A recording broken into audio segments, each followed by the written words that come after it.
La democracia. Todos sabemos qué es la democracia, ¿verdad? Ni o so. En algunos lugares sí y en otros no. Cuando estamos en democracia podemos poner nuestro voto, tomar el timón del barco y decidir el futuro de nuestra nación a través de la legitimidad y el poder que les conferimos a nuestros gobernantes.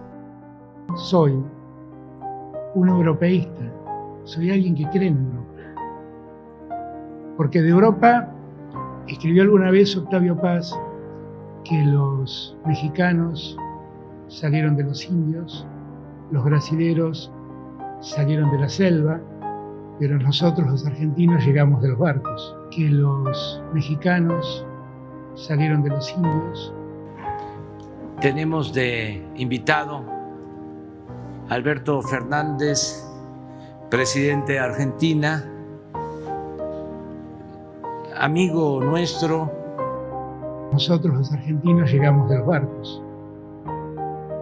A veces se ven parecidos entre ellos, pero gobiernan distinto. Yo me voy a detener en los que son mayoritariamente reconocidos por la gente como democráticos.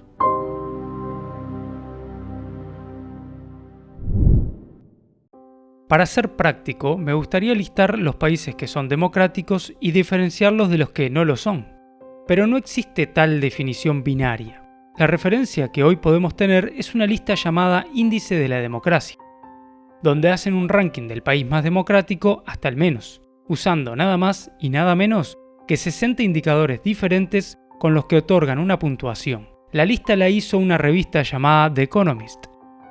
En esta lista podemos ver que no existe un país 100% democrático. Clasifican a los países según el puntaje obtenido: democracias plenas, democracias imperfectas, regímenes híbridos y regímenes autoritarios. De los primeros 25 países en esta lista, 11 son una monarquía. Por tanto, tienen un monarca en el poder. Esto significa el sentido republicano de la vida, que se ha perdido en la política.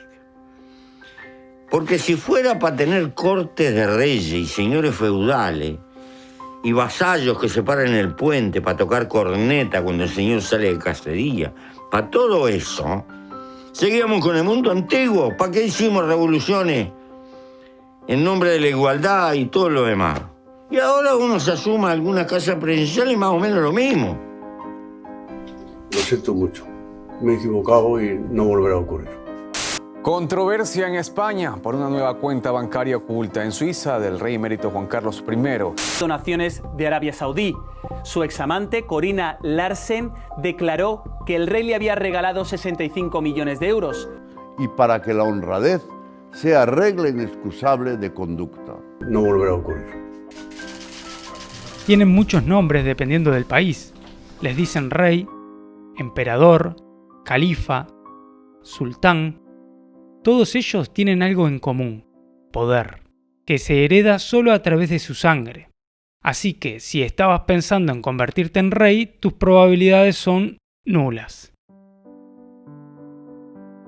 De estos 11 países monárquicos, podemos ver que en algunos tienen una forma de gobierno del tipo monarquía parlamentaria y otros una monarquía constitucional. Por ejemplo, en España tienen un sistema de gobierno de monarquía parlamentaria, y su rey es el jefe de Estado, por lo tanto, la máxima autoridad del país, pero supuestamente está por debajo del control del poder ejecutivo y legislativo, algo contradictorio con la propia definición de jefe de Estado. Este es un linaje. La Casa Borbón reina España desde el año 1700 hasta el día de hoy, o sea que llevan en el poder 321 años consecutivos, sin falta. Lo siento mucho. Me he equivocado y no volverá a ocurrir. Luego tenemos la monarquía constitucional, donde el monarca tiene aún más poder. Un país que podemos usar de ejemplo es el que está primero en la lista del índice de democracia, Noruega. El rey de Noruega, a diferencia del rey de España, no está por debajo del Ejecutivo y el Legislativo, sino que él es el poder ejecutivo.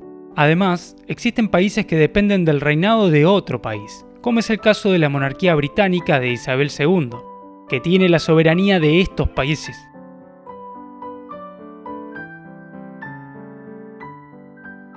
Aunque muchos estén en contra. Our country can be in no doubt about its capacity for self-governance. The time has come to fully leave our colonial past behind. Otro caso llamativo es el de la República de China, más conocida como Taiwán, que ni siquiera es reconocida por la ONU a pesar de que han solicitado su incorporación 15 veces consecutivas, pero esto da para otro video. Es muy difícil sostener la veracidad del índice de democracia si se toman estas licencias. El problema de esta lista es que lleva un nombre errado, porque ese índice no podría medir verdaderamente a la democracia, no solo por tener reyes en sistemas de gobierno clasificados como plenamente democráticos, sino que tampoco responde a lo más elemental, que el pueblo tenga la titularidad del poder.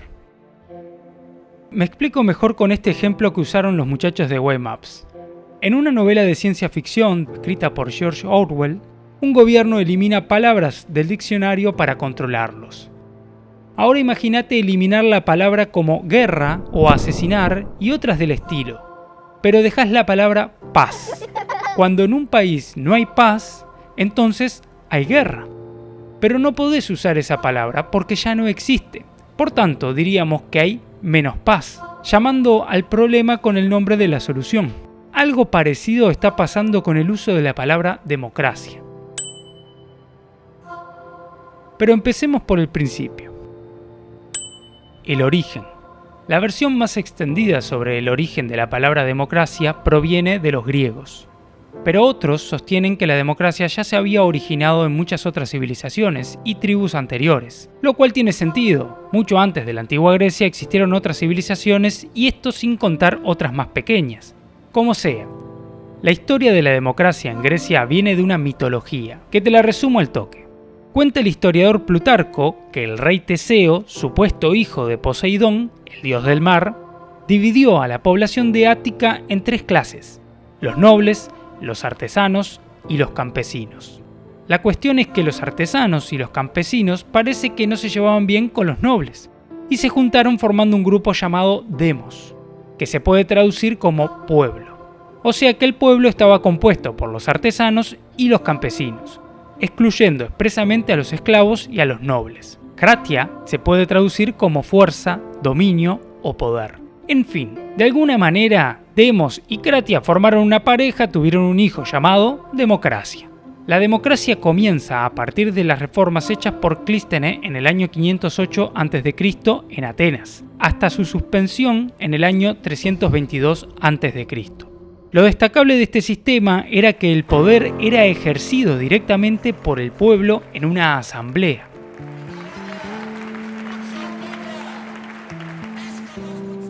La ciudadanía podía aprobar, modificar o derogar leyes, así como elegir a funcionarios públicos. En otras palabras, el poder es del pueblo. Eso es algo que no existe hoy en día en ninguna forma de gobierno, en ningún país. Solo Suiza parece querer acercarse. Sin embargo, pocos temas llegan a votación popular, ya que los políticos evitan ese mecanismo congeniando entre ellos y así evitar un referéndum.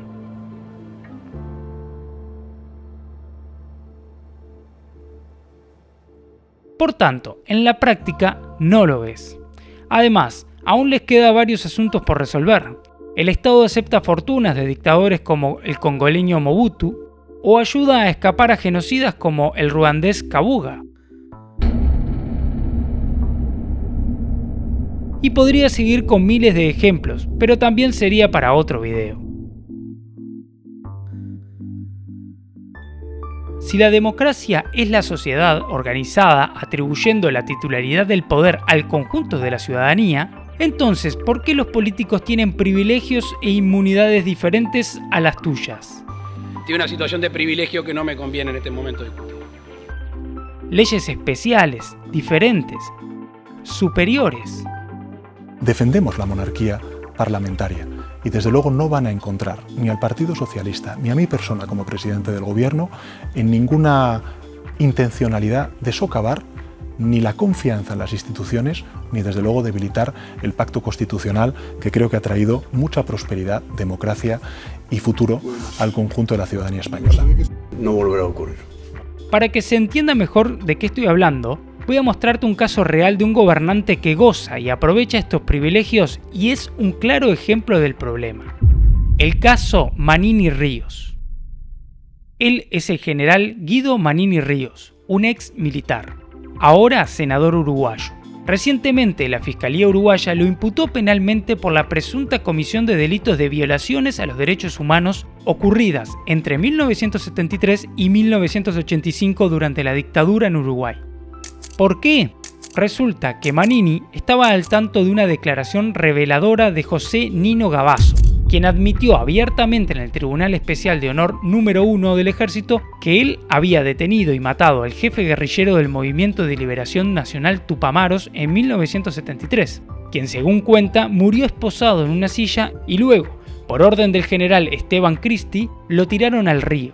Los tribunales de honor se limitan a juzgar solamente el aspecto moral de la actuación de los militares, amparados en el honor y el deber militar, por lo que todos los miembros del tribunal sabían que tenían que elevar el caso al comandante en jefe del ejército, que en aquel entonces era Guido Manini Ríos. Y así fue. Uno de los integrantes del tribunal fue con el reglamento de los tribunales de honor bajo el brazo y le leyó a Manini el artículo 77, que señala que debían detener las actuaciones ante la presunción de un delito. Sin embargo, Manini les dice que prosigan en contra del reglamento, ya que él entiende que hay que profundizar el dato ese porque es muy genérico. Por si te estás perdiendo algo a esta altura, este señor dice que el hecho de que un militar tire un cuerpo al río es un dato genérico. Gavazo fue citado por el tribunal por segunda vez y dio más detalles. Confesó haber cargado el cuerpo de Roberto Gomenzoro en un vehículo. Manejó hasta el lugar, lo bajó, lo puso en el bote y lo tiró del bote al río. El cuerpo iba envuelto en alambres y piedras que usó del lugar. Nuevamente, los generales elevaron el caso a Manini, pero esta vez imprimieron la declaración para asegurarse de que pudiera leerlo. Sin embargo, Manini nunca lo elevó. En su defensa, alegó que el ministro Jorge Menéndez, quien era subsecretario de Defensa Nacional, le dijo no elevarlo. La cuestión es que los miembros del tribunal habían cumplido con sus obligaciones, pero esos hechos de violación a los derechos humanos no fueron denunciados a la Fiscalía ni a la Justicia Civil por Manini. En Uruguay actualmente hay 196 casos de detenidos desaparecidos.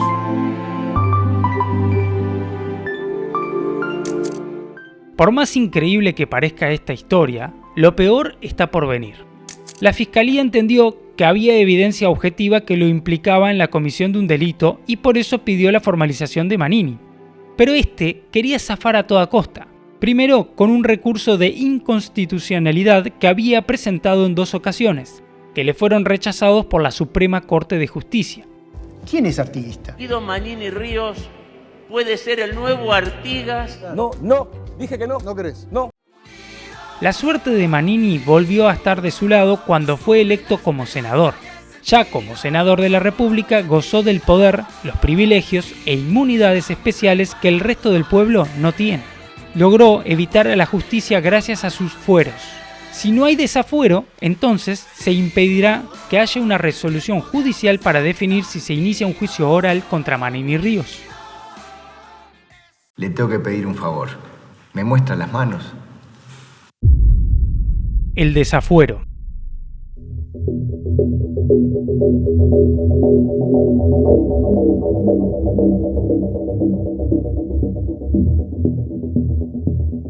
Pero, ¿qué es el desafuero? Dado que es senador, tiene privilegios que le eximen del juicio. Para que éste vaya a juicio, la Fiscalía tuvo que solicitar el desafuero y de esta manera se le retiran los privilegios. A pesar de que Manini intentó zafar 2 veces antes, esta vez dijo públicamente que no se iba a amparar en el fuero parlamentario y que por tanto iba a ir a la justicia. A los tergiversadores, a los que mienten una y otra vez, le decimos claramente que no nos vamos a amparar en ningún fuero de ningún tipo, que vamos a ir hasta el fondo en lo que sea porque tenemos la convicción de haber hecho lo que teníamos que hacer. No me voy a amparar en fuero alguno, quiero ir al juicio rápidamente para dejar bien claro. Yo tengo una sola palabra, dije que no me voy a amparar en fuero ninguno, voy a ir hasta el final. No parece lógico ni justo que los políticos tengamos coronita, que el brazo de la justicia penal eventualmente no nos alcance porque tenemos una mayoría política que nos puede blindar, que nos puede respaldar. Uno de esos privilegios son los fueros. Yo creo que los legisladores no deberían tener fueros. Con respecto a los fueros, yo no estoy dispuesto. ¿Qué es lo que debería hacer el general Manini? Cuando lo citen, el general Manini tiene que esgrimir la Constitución. Y con eso el proceso se detiene.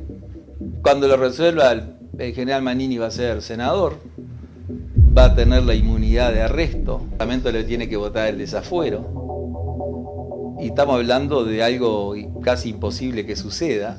Sin embargo, del dicho al hecho hay un gran trecho, porque Manini sí usó el privilegio del fuero e incluso puso en duda a la justicia del país número 15 del índice de la democracia. También solicitó permanecer en la sala e incluso dio su discurso. El Senado uruguayo votó el desafuero como mandan las reglas del juego. Son 31 legisladores y se necesitaban 21 votos a favor, pero 16 votaron en contra y 15 a favor. Guido Manini Ríos zafó de la justicia por tercera vez gracias a que no es un ciudadano común como vos y como yo. ¿Cómo te gustaría morir?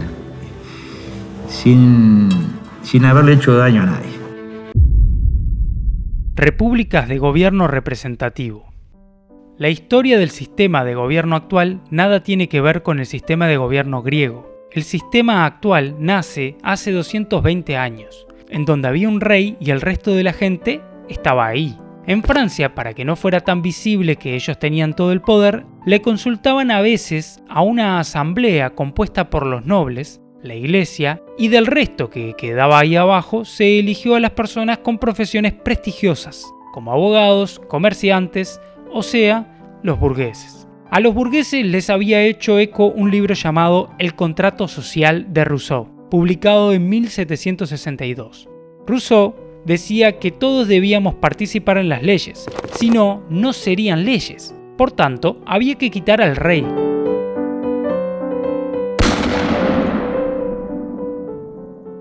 Ahora había que hacer las leyes. ¿Pero quiénes? Rousseau decía que todos deberíamos participar en hacerlas. ¿Pero cómo? Una manera es eligiendo a un representante. No hacemos las leyes nosotros mismos, pero nos consultan sobre las mismas para aprobarlas. Las repúblicas de aquel entonces, como Francia y Estados Unidos, optaron por este sistema y se llamaron a sí mismos repúblicas de gobierno representativo. ¿Y quiénes podían elegir a los representantes? Los hombres, no las mujeres, que eran libres, mayores de 25 años e independientes económicamente, o sea, gente con dinero y propiedades, mayoritariamente burgueses. El resultado: los que eligen y los elegidos son del mismo grupo. Así que la elección no es un derecho del pueblo, sino de un grupo, una élite. Por tanto, los burgueses quitaron al rey para continuar perpetuándose en el poder. Alexis de Tocqueville dijo: «No le temo el sufragio, la gente votará lo que se le diga». Porque cuando tengas que elegir entre varias opciones, quien tenga más dinero hará más visible las suyas, que las convertirá en las únicas. Sé por qué estás aquí. Harto de vivir en la mentira. En un mundo de corrupción. Por el PRI vamos a votar con Antonio Tarek. Por Antonio Tarek vamos todos a votar. El Mercosur, con él lo logramos. El puente lineal fue hecho por Menem. Él no hizo todo, pero que hizo mucho por nuestra Argentina. Nadie puede negarlo. En estas elecciones votará 123. Vota el maneco, que él tiene el poder. Vota el maneco, porque es el mejor. Votá al maneco. Votalo a Novi. ¿Podés? ¿Se puede decir? A ver cómo se escucha. Votalo a Novi. Vamos arriba, sí, votalo a Novi. Con el tiempo, más gente exigió poder votar. Esto fue el llamado sufragio universal. La gente se había centrado en el voto, pero se había olvidado de algo que dijo Rousseau. Para que una ley sea ley, todos debemos participar en hacerla. Si son los representantes quienes las hacen, entonces necesitamos mecanismos para que no nos tomen de boludos. Así que, de acuerdo con Rousseau, el poder no está en el pueblo, sino en los representantes. De esta manera, hay que recurrir a la confianza en el gobernante. Pero antes, todos se conocían, habían menos personas. El problema es que con el tiempo era más difícil confiar en ellos si siquiera los conocemos. De esta manera es que aparecen los partidos de masas o partidos políticos, clasificando a la gente por ideologías. Ahora no importaba la persona o si la conocías, importaban las ideas. Con esto nacen los programas electorales, que es un paquete de promesas que hacen los partidos. Hoy, 30 de marzo, si gana el Partido Nacional, se terminó el aumento de impuestos, de la tarifa y los combustibles. ¡Se terminó! Como presidente, no podés descartar la necesidad de aumentar impuestos. ¿Vos la podés descartar responsablemente? Sí. Esto queda grabado. Y bueno, si sos presidente... No, pero aparte, por suerte, me alcanza con mi palabra, no necesito no, que pero la grabe. Pero no es un tema de creer o no creer. Sí. Sin embargo, asumiste, y una de las primeras cosas que hiciste fue aumentar la recaudación vía IVA con el uso de tarjetas. Aquella promesa de bajar tarifas o de no aumentarlas, en fin, digamos, por esa situación, evidentemente no la vas a poder cumplir. Hay una alta probabilidad de que pase. En el caso de OCE, el aumento es de 10,7%.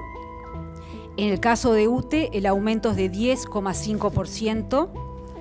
Y en el caso de Antel, el aumento promedio es de 9,78%. No vamos a aumentar los impuestos. Nosotros podemos cumplir el plan sin meterle la mano en los bolsillos a los uruguayos. Hoy tendríamos aumentos de 17,4% en el caso de la nafta y de casi 20%, un 19,5% en el caso del gasoil. Se terminó el aumento de impuestos, de la tarifa y los combustibles. ¡Se terminó! Nosotros no hacemos promesas electorales. Cuando nos comprometemos, cumplimos.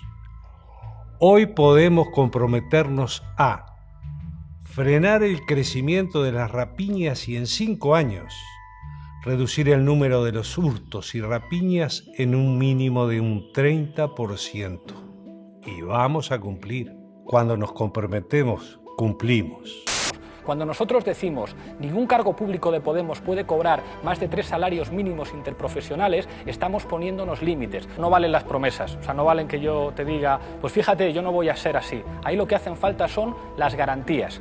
Yo te digo, no creas nunca las promesas de ningún político. No creas nunca las promesas de ningún político.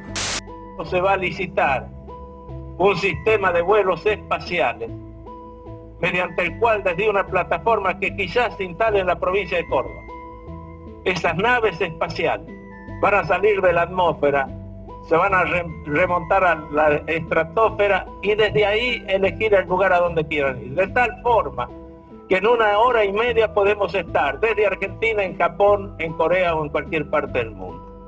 Yo creo que en todos los gobiernos, salvo el mío, hubo corrupción.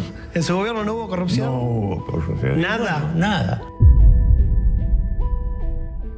En los hechos, entonces, el poder no es del pueblo, sino de ellos. Y aunque votes a un nuevo gobernante cada ciertos años para que suplante al anterior, lo seguirías haciendo dentro de un mismo sistema en el que ellos tienen el poder. Todos los países del mundo denominados como una democracia en realidad no lo son. Nuestros gobiernos, cuando nacieron hace 220 años, no se llamaban democracias, se llamaban repúblicas de gobierno representativo. John Adams, segundo presidente de Estados Unidos y uno de los padres fundadores, decía: la democracia degenera en anarquía, la democracia nunca dura. James Madison, cuarto presidente de Estados Unidos, dijo: "La democracia es incompatible con la seguridad personal y la propiedad privada". La democracia se conocía, pero era mal vista. Era opuesto a lo que habían creado. Ni en la Constitución de la Revolución Francesa, ni en la Constitución de Estados Unidos habían usado la palabra democracia. Entonces, el gobierno representativo es lo opuesto a la democracia. Si recordás, di como ejemplo eliminar una palabra del diccionario y llamarle a lo contrario de la misma manera. Si hoy llamamos al gobierno representativo como democracia, entonces se hace difícil preguntarse qué es esto otro. Si tenemos en cuenta las opiniones que tenían los fundadores de los sistemas de gobiernos actuales, entonces, actualmente, la democracia no existe. A lo que llamamos actualmente democracia en el mundo es a la democracia representativa, también llamada democracia indirecta. Pero entonces, ¿qué es la democracia? Como vimos, en un sistema actual el pueblo tiene que confiar en sus líderes. Pero al pueblo de Atenas no le gustaba esto, así que el poder venía del pueblo. Para que los representantes pudieran aprobar una ley, esta tenía que ser votada por una asamblea a la que podían ir todos, sin importar si tenían dinero o no. De esta manera, cada ciudadano se representa a sí mismo. Los griegos también pensaban que elegir a los representantes podría derivar en poder para ellos. Así que no los elegían, sino que eran seleccionados mediante un sorteo. Si querías representar un cargo, te podías postular a candidato. Por tanto, los representantes no podían decir que fueron elegidos y tomar el poder.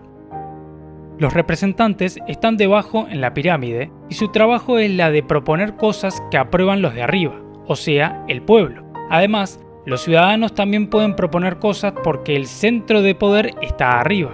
Pero los griegos tampoco querían un inútil como representante. Así que para ser candidato tenías que pasar un examen. Con esto te aseguraban que los políticos fueran gente preparada y si no te gustaba su trabajo podías sacarlo. Con este sistema se caen los programas políticos, porque acá nadie tiene que prometer nada a nadie y salir seleccionado. La democracia directa, y no confundir con la actual definición, sino que me refiero a su origen, funciona porque el pueblo participa, a diferencia del sistema actual en donde funciona cediendo el poder en las elecciones. Ahora cobra sentido el ejemplo de la palabra paz, porque solo entendiendo que guerra es esto y paz es esto otro, entonces podemos diferenciarlos. Si entendemos que vivimos en un gobierno representativo y no en una democracia, entonces podemos elegir qué sistema queremos, el democrático o el representativo. Si comparamos el sistema democrático respecto al sistema actual de gobierno representativo, podemos ver que el poder se ejerce, no se cede.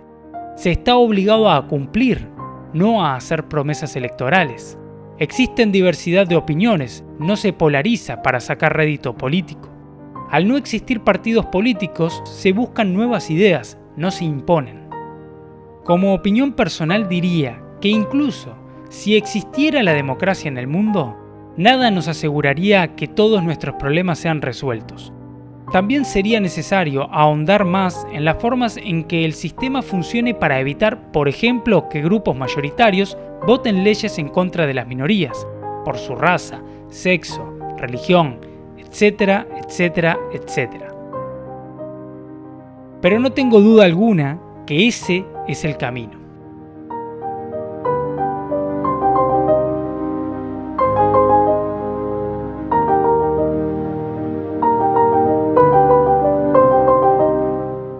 Si te gustó este video, te invito a ver más en mi canal.